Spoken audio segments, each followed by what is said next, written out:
Episode को start करने से पहले एक बात कहना चाहता हूँ। अगर अब तक तुम लोगों ने इसके पहला वाला सीजन नहीं देखा तो उसको एक बार चेक कर लेना, क्योंकि ये एनीमे बेस्ट है। आती अगर तुम लोगों ने इसके पहला वाला एपिसोड मिस कर दिया तो कोई बात नहीं है, वीडियो के डिस्क्रिप्शन में जा सकते हो और तुम लोग इसके पहला वाला एपिसोड देख सकते हो, जो कि बहुत ऑसम था। तो इसलिए उम्मीद करता हूँ कि तुम लोग सीजन 1 और इसके पहला वाला एपिसोड देख लोगे तो एपिसोड के आगे बढ़ता है। यूसिनो की बहन उसके साथ बातें कर रही थी, जहाँ पर सब लोग जान चुके थे यूसिनो के बारे में, यानी जो उसने फ्रांस में किया था, और इससे यूसिनो बहुत अपसेट होती है। खैर इसके बाद वाले दिन में वो लोग स्कूल में आ चुके थे। यूसिनो आ जाती है उसी जगह में जहाँ पर वो लोग अपने खाने को खरीद सकता है। खैर इधर हमेशा की तरह कोई लाइन नहीं होता, यानी इधर एक बसर होता है। यूसिनो इसके अंदर जाकर बहुत सारा खाना बाहर निकाल के ले आती है। यूसिनो इससे बहुत थक गई थी और इसी बीच उसका एक फोन आता है जो कि आया था आदकाकी से, ताकि अपने खाने की लिस्ट के बारे में कहती है, जो कि बहुत ज्यादा था और यूसिनो यही काम इधर कर रही थी। यूसिनो इससे गुस्सा हो चुकी थी, लेकिन ये उसका काम था। खैर इसके बाद हमें दिखाया जाता है आदकाकी को, जहाँ पर वो स्कूल के उसी स्टोरेज में होती है और वो अभी खाना खा रही थी। आती आदकाकी कह रही होती है, ना जाने लोगों को मुझे क्या प्रॉब्लम है। खैर इसके बाद सीन आता है मसामुने के ऊपर। मसामुने चिल्लाते हुए एक्सरसाइज कर रहा हो, यानी मसामुने अपना बॉडी पहले से भी अच्छा बनाना चाहता था। मसामुने अपने काम में बिजी होता है और इसी बीच इधर आ गई थी यूसिनो। यूसिनो को इधर देखकर मसामुने शॉक्ड होता है और उसके बाद वो कहता है, वैसे तुम इधर कैसे आ गई? मैं इधर पहले से हूँ, ये तुम्हें कैसे पता? और उसके बाद यूसिनो कहती है, क्योंकि मैंने तुम्हारा साउंड सुना था, मैंने सुना इधर कोई चिल्ला रहा था और उसके साथ ही कैंटीन का रास्ता इधर से जाता है, तो इसलिए मैं देखने के लिए आ गई ये बंदा कौन है। मसामुने और यूसिनो एक साथ ही बैठ जाता है और उसके बाद यूसिनो मसामुने को खाने के लिए दे देती है। खैर इसके बाद वो लोग बातें करते हैं आगे वो लोग क्या करने वाला है, जहाँ पर मसामुने देखता है यूसिनो के पास बहुत सारा खाना होता है और उसको देखकर मसामुने कहता है, ये सारा खाना किसके लिए है? और उसके बाद यूसिनो कहती है, ये मेरे मास्टर के लिए है।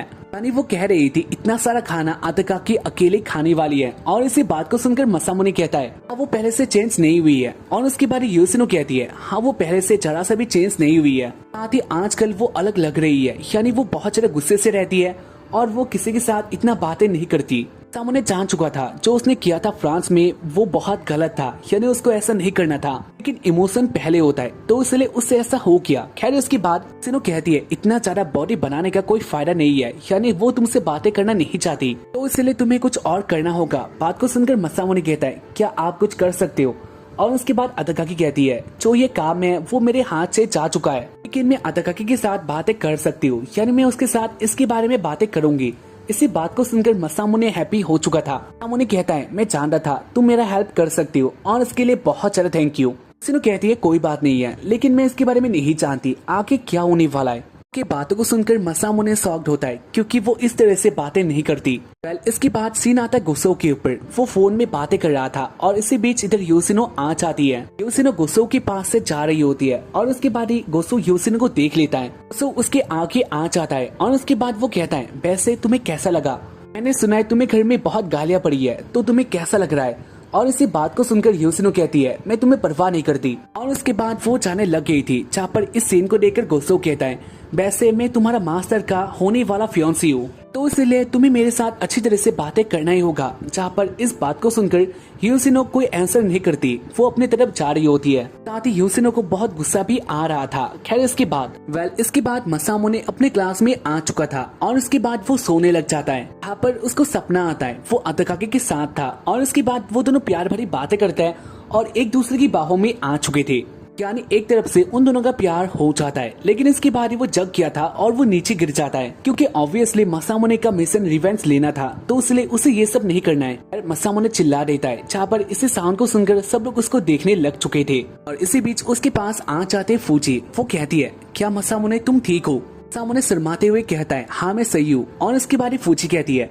वैसे क्या स्कूल के बाद तुम मेरे साथ आ सकती हो, यानी तुम्हारे पास टाइम है? और इसके बाद मसामुने कहता है, हाँ मेरे पास टाइम तो है, लेकिन तुम करना क्या चाहती हो? और इसके बाद फूजी कहती है, मुझे तुमसे बातें करना है, तो क्या तुम मेरे साथ आ सकती हो? मसामुने इसके लिए मान जाता है और स्कूल के बाद वो दोनों बाहर आ चुके थे एक साथ बातें करने के लिए। मसामुने पहले सोचता है फूजी कुछ और ही करना चाहती है, लेकिन ऐसा बात नहीं था। वो दोनों पार्क में आ जाता है और उसके बाद वो दोनों एक साथ बातें करते हैं अदाकाकी के बारे में, क्योंकि अदाकाकी अब बहुत ज्यादा अलग लग रही थी। मसामो फ्रांस में जो उसके और अदाकाकी के साथ हुआ था सब कुछ बता देता है। साथ ही वो ये भी कहता है मुझे उसके साथ ऐसा नहीं करना चाहिए था, यानी अपने इमोशन पर मुझे कंट्रोल रखना चाहिए था, लेकिन ऐसा नहीं हुआ और इसलिए बात बहुत बिगड़ गया है। जी कहती है हाँ तुम सही कह रहे हो, तुम्हें अपने ऊपर कंट्रोल रखना चाहिए था। और उसके बाद मसामो कहता है मुझे अपना रिवेंज जल्दी उससे लेना होगा और उसके कारण मुझे इसमें बहुत काम करना होगा। बात बहुत ज्यादा अलग हो चुका है। वेंस की बातों को सुनकर फूची कहती है वैसे मैं एक बात को जानना चाहती हूँ, क्या तुम उसे सच में प्यार नहीं करते, यानी तुम बस रिवेंज ही लेना चाहते हो? क्योंकि मुझे लगता है तुम उसको अपने प्यार में लाना चाहते हो और अपना रिवेंज तुम ले पाओगे या फिर नहीं मुझे नहीं पता। और उसके बाद ही मसामो कहता है ऐसा कोई बात नहीं है, मैं उसको अपने प्यार में लाना चाहती हूँ क्योंकि उसने मुझे बेइज्जत किया था और इसलिए मैं उसको अपने प्यार में लाना चाहता हूँ और उसके बाद मैं उसको दम करूंगा और इससे मेरा रिवेंज कंप्लीट हो जाएगा। इसके बाद मैं सब कुछ क्वाइट करने वाला हूँ। बात को सुनकर कहती है क्या ये सच में सच है? और इसी बात को सुनकर मसामो कहता है हाँ मैं सही कह रहा हूँ, यही मेरा रिवेंज है और मैं उससे कोई प्यार नहीं करता। इसी बातों को सुनकर फूजी बहुत हैप्पी हो गई थी। वो कहती है अगर ऐसा बात है तो मैं तुमसे एक बात करना चाहती हूँ। और उसके बाद वो कहती है तुम इससे प्यार नहीं करते, ये मेरे लिए बहुत अच्छा बात है और मैं तुम्हें लाइक करती हूँ, तो इसके कारण क्या हम दोनों एक रिलेशनशिप में आ सकते हैं जब तुम अपना रिवेंज कंप्लीट कर लोगे और उसके बाद हम दोनों एक साथ आ जाएंगे। और उसके बाद वो मसामो को पीछे से हक कर लेती है जहाँ पर वो बहुत हैप्पी हो चुकी थी। मसामो के आगे कोई आ गया था जहाँ पर इसको देखकर मसामो बहुत डर जाता है। वो कहता है फूजी एक बात को सुनो, जहाँ पर वो अपने काम में बिजी थी। मसामो के आंखें कौन आ गया था, क्या तुम लोग मुझे बता सकते हो? क्वेश्चन हार्ड है तो इसलिए मैं तुम लोगों को ऑप्शन देने वाला हूँ। ऑप्शन ए अदाकाकी, ऑप्शन बी फ्रांस वाले लोग, option C Yoshino, option D तो इनमें से कौन है? क्या तुम लोग मुझे बता सकते हो अभी के अभी? मसामो ने उनको देखकर बहुत डर गया था और उसके बाद वो कहता है फूजी हमें इधर से भागना होगा। और उसके बाद वो फूजी को लेके इधर से भागने लग गया था जहाँ पर उसके पीछे वो लोग आने लग जाता है। सीन आता है क्लासरूम में। अदाकाकी अब भी उदास लग रही थी और इसी बीच कोसो इधर आ जाता है। सो कहता है अदाकाकी मुझे टीचर ने काम दे दिया था और इसलिए मैं बिजी था। वैसे मैं तुम्हें एक बात कहना चाहता हूँ, मैंने एक बहुत अच्छा रिजॉर्ट के बारे में सुना है, तो क्या तुम मेरे साथ उधर आ सकती हो? अदाकाकी इसके लिए हाँ कह देती है क्योंकि वो कोसो को बहुत लाइक करती है। इसके बाद अदाकाकी योशिनो को भी अपने साथ बुलाती है, लेकिन इसके बाद योशिनो कहती है मुझे माफ कर देना, मुझे अपने मेसन में जाना होगा और इसीलिए मास्टर आपको आज अकेले गुस्सो के साथ ही जाना होगा। इसी बात को सुनकर अदाकाकी हाँ कहती है। योशिनो इधर से जाने लग गई थी, जहाँ पर इस सीन को देखकर अदाकाकी जान लेती है इधर कुछ तो अलग लग रहा है। कहने इसके बाद वो गुस्सो के साथ चली जाती है और इसके बाद सीन आता है मसामो के ऊपर। वो एक गली में आ चुका था। मसामो और फूजी एक गली में आ जाता है, जहाँ पर इसके बाद वो देखता है वही फ्रांस वाले लोग उसके पास आ चुके थे।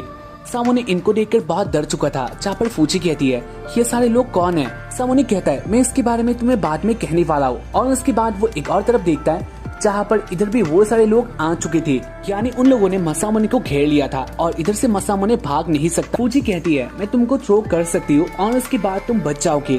सामो कहता है तुम खुद ही बीमार हो तो उसके बाद तुम ऐसा कैसे करोगी, यानी मैं जानता हूँ ऐसा तुम नहीं कर सकती। खैर इसके बाद वो लोग ऐसे बातें कर रहे थे और वो सारे बंदे उनके पास आ जाता है। वो लोग मसामो से बहुत गुस्सा थे और उसके बाद वो लोग कहता है तुमने हमें बहुत दौड़ाया और इसलिए हम लोग बहुत गुस्सा है। उन सारे गार्ड में से एक बंदा आगे आ जाता है जो कि उन लोग का बॉस था और इसको देखकर मसामो बहुत डर जाता है क्योंकि ये था मोरेल का भाई। और इसके बाद वो कहता है मसामो यानी चिकुआ ने जो किया इसके लिए मैं बहुत ज्यादा गुस्सा हूँ। मसामो कहता है मैंने क्या किया? मोरेल का भाई कहता है मैंने तुमको एक मिशन दिया था, यानी मोरेल को अच्छी तरह से तुम्हें सिखाना था, लेकिन इसके बाद तुम आधे में जापान को से वापस आके वो भी बिन बुलाए, जो कि तुमने एक बहुत बुरा काम किया है। सामो इन सारी बातों को सुनकर बहुत डर जाता है और उसके बाद वो कहता है मेरा एक बहुत इंपॉर्टेंट काम आ चुका था तो इसलिए मैं इधर आ गया। और उसके बाद मोरेल का भाई कहता है मैं तुम्हारा कोई भी रीजन को नहीं सुनना चाहता, यानी ये सब तुम्हारे बहाने हैं। और उसके बाद वो अपने कोट से एक चीज को बाहर निकालने लग गया था।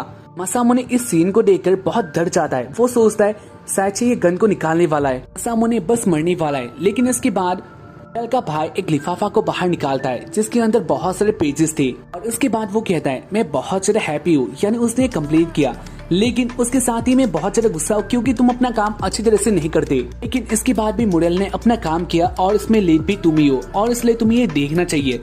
और उसके बाद वो मसामो के हाथ में वो चीज देकर इधर से चला जाता है। मसामो इसके बाद उस मांगा को पढ़ने लग जाता है जो कि बहुत अच्छा था। फूजी भी इसको कहती है और उसके बाद वो दोनों इसको देखकर बहुत हैप्पी थे, जहाँ पर मसामो का जो स्टोरी होता है वो ही इसमें था। मसामोने मिलता है अदाकाकी से, अदाकाकी उसका हेल्प करती है और उसके बाद वो दोनों ऐसे एक बहुत अच्छा टाइम स्पेंड करते हैं। लेकिन जो इस कहानी का एंडिंग होता है जो कि बहुत अच्छा था और उसको देखकर मसामोने सोचता है ये मोरेल ने क्या किया।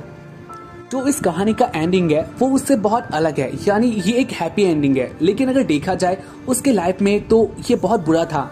इसी बीच फूजी कहती है इधर एक और चीज है जहाँ पर ये एक लेटर था और इसको देखकर मसामोने इस लेटर को पढ़ने लग जाता है जो कि आया था मोरेल से। मोरेल लेटर से कहती है, जो मोरेल उस लेटर में लिखती है, होप करती हूँ तुम अच्छे होगे, तुम्हारा स्टोरी सुनकर मैं इंस्पायर्ड हो चुकी हूँ और इसलिए मैंने तुम दोनों के ऊपर ही एक मांगा लिख दी जिसका एंडिंग बेसिकली मेरा है, यानी ये हैप्पी वाला है। लेकिन कोई बात नहीं है, मैं होप करती हूँ मैं इसके बाद तुम्हारा वाल बनूं, यानी अगर मैं तुम्हारा वाल बनती तो इसके बाद मुझे और भी तुम्हारे बारे में कुछ पता चलता, क्योंकि वाल के कान होते हैं और डोर के आँख होता है। मैं हूँ मोरेल तुम्हारी अपनी। जहाँ पर इन सारी बातों को पढ़कर मसामोने को एक बात याद आ जाता है और उसके बाद वो बहुत बिजी हो चुका था।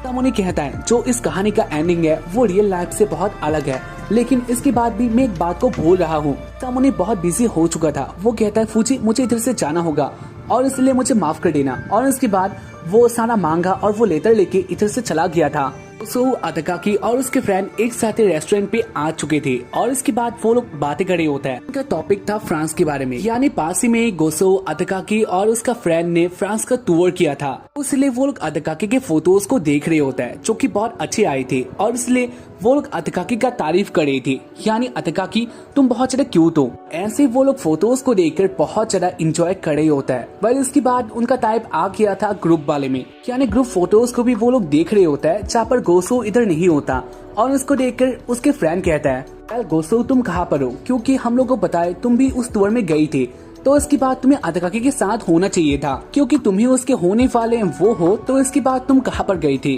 गोसो कहता है वैसे अदाकाकी मसामोने के साथ बिजी था और इस बात को सुनकर अदाकाकी थोड़ा गुस्से में आ जाती है, जहाँ पर वो फिर से उसी बात में आ गई थी, यानी उन दोनों के बीच में जो फ्रांस में हुआ था इसके बारे में अदाकाकी सोचने लग जाती है। अदाकाकी के फ्रेंड इस बात को सुनकर बहुत ज्यादा गुस्से में आ जाता है और इसके बाद वो तीनों एक साथ ही कह रही थी, तो इसके बाद गोसो तुम क्या कर रहे हो, ये तो बहुत बुरी बात है। मसामोने के साथ अदाकाकी वो दोनों एक साथ कैसे आ सकते हैं, तुम ये चांस कैसे उसको दे सकते हो। और इसके बाद गोसो कहता है इसमें मैं कुछ भी नहीं कर सकता। और उसके बाद गोसो ऐसे कुछ बातों को कहने लग गया था जहाँ पर अदाकाकी ट्रिगर हो जाती है, यानी उसको बहुत गुस्सा आ जाता है और उसके बाद वो बहुत ज्यादा तबाही करके कहती है तुम लोग जैसा सोच रहे हो वैसा कोई बात नहीं है। और उसके बाद वो अपना हाथ धोने के लिए चली जाती है, जहाँ पर इन सारी बातों से उसके फ्रेंड जान चुके थे। गोसो ने उसको ट्रिगर किया और इसलिए वो लोग गोसो से गुस्सा होता है। वो लोग गोसो को कहते हैं तुमने ऐसा क्यों किया, और उसके बाद गोसो कहता है मैं जानता हूँ तुम लोग गुस्सा हो सकते हो, लेकिन मुझे ये सारी बातें इधर करना ही था, क्योंकि अदाकाकी अपने अंदर से बहुत ज्यादा गुस्सा है और उसके साथ ही वो हर्ट है। और उसके बाद वो एक फोटो को दिखा देती है जहाँ पर ये फोटो था मसामोने और योशिनो के हाथ मिलाते हुए, तो उसने इसके पहले वाले एपिसोड में या फिर जो उसने इसके पहले वाले एपिसोड में खींचा था। खैर इसके बाद अदाकाकी के फ्रेंड फोटो को देखकर बहुत गुस्सा हो चुके थे। वो लोग एक साथ ही कह रहे होते हैं ये कैसे हो सकता है, यानी वो ऐसा कैसे कर सकती है। सो कहता है उन दोनों ने मिलकर प्लान किया था, जहाँ पर उसने जो किया इससे अदाकाकी का ट्रस्ट खत्म हो चुका है और इसीलिए वो हर्ट है और उसके साथ ही बहुत ज्यादा अपसेट भी है। जहाँ पर इन सारी बातों को सुनकर उसके फ्रेंड बहुत गुस्सा हो चुके थे। गोसो अपने अंदर कह रहा होता है वो ऐसे इन सबको मैनिपुलेट कर सकता है और उसको ऐसा करना ही था, क्योंकि ऑब्वियसली गोसो का फैमिली जो कि बहुत ज्यादा पुअर है, उनका हाल बहुत बुरा चल रहा था। खैर इसके बाद गोसो एक पार्टी में आया था जो कि अमीर खानदान के लोगों को था। इसी बीच इधर एक लेडी आती है जो कि गोसो को मसामोने के नाम से बुलाती है, क्योंकि उसको यानी उस लेडी को गोसो मसामोने जैसा लगता है। और उसके बाद वो कहती है मैं तुम्हें बहुत अच्छी तरह से जानती हूँ और अदाकाकी तुम्हें बहुत ज्यादा चाहती है, यानी तुमसे मिलना चाहती है। गोसो अदाकाकी के बारे में पहले से ही जानता था, यानी उसके पास बहुत सारा पैसा है, तो इसीलिए वो घर में जाके अपना आइडेंटिटी चेंज कर लेता है। गोसो सोचता है कि उसके पास एक बहुत अच्छा मौका है, यानी इससे वो अमीर हो सकता है, उसका जो सारा कर्जा है या फिर जो उसका हाल है वो सही हो सकता है, तो इसलिए वो इस प्लान में आ गया था। इसलिए गोसो अदाकाकी के साथ शादी करना चाहता है और इसके लिए वो कुछ भी कर सकता है। इसके बाद वाले सीन में हमें दिखा चले मसामोने को, जहाँ पर वो अदाकाकी के गार्डन में आ चुका था। वो देखता है इधर उसका मास्टर यानी योशिनो भी होती है, अदाकाकी के गार्डन में आ चुका था। और उसके बाद हमें दिखाया जाता है विंडो से योशिनो इस सीन को देख लेती है। खैर इसके बाद वो मसामोने के पास आ जाती है और उसके बाद वो दोनों एक साथ बातें करता है। योशिनो कहती है वैसे अभी तक तुम्हारा कोई काम नहीं है, तुम्हें इधर आकर कुछ भी नहीं मिलने वाला क्योंकि अदाकाकी इधर नहीं है, वो गुस्सों के साथ एक डेट पे गई है। सामोने कहता है ऐसा कोई बात नहीं है, मैं वैसे भी उसको ढूंढकर इधर नहीं आया था। योशिनो कहती है तो तुम क्या करने के लिए इधर आए हो, और उसके बाद मासामोने कहने लग जाता है मेरे पास एक क्वेश्चन है, यानी वॉल के कान होता है और डोर के आंख होता है, तो मेरा कहानी है उसमें एक चीज अब भी मिसिंग है। सामोने अपना कहानी बताने लग जाता है, यानी वो कहता है जब मैंने अदाकाकी को अपना कहानी सुनाया था तब उसने कहा था ऐसा कभी नहीं हुआ था। अदाकाकी ऐसा रिएक्ट कर रही थी जैसा कि वो इसके बारे में नहीं जानती, जिसको देखकर मुझे गुस्सा आ चुका था। वैसे वो एक्टिंग देखकर बहुत नेचुरल फील होता है, तो इसलिए मैं एक बात को कहना चाहता हूँ, यानी जब मैं इधर पहले आया करता था तब उस टाइम में अदाकाकी के पास एक और फ्रेंड थी जो कि उसके साथ ही रहा करती थी। यानी अगर देखा जाए तो इस कहानी में 3 मेन कैरेक्टर है, अदाकाकी और वो लड़की। जब वो दोनों पहले फ्रेंड हुआ करते थे, लेकिन इसके बाद अदाकाकी शिफ्ट हो गई मेरे पास। हम दोनों बहुत अच्छा फ्रेंड बन चुके थे और उसके बाद मेरे साथ वो हादसा हुआ, यानी मुझे पिग फूड बुलाया गया, क्योंकि इससे पहले इस वर्ड का यूज अदाकाकी ने नहीं किया था, लेकिन उसी रात को ऐसा क्या हुआ मैं इसके बारे में जानना चाह रहा था और इसका आंसर मुझे मिल चुका है। यानी उस रात को जो वो हुआ था वो वॉल के पीछे से था। मैंने अदाकाकी को अच्छी तरह से नहीं देखा था, या फिर जो उसने बताया था वो बहुत कम टाइम के लिए था, तो इसलिए मैं जान चुका हूँ ये काम तुम्हारा है। तो क्या तुम मुझे बता सकती हो तुमने मुझे पिग फूड क्यों बुलाया था?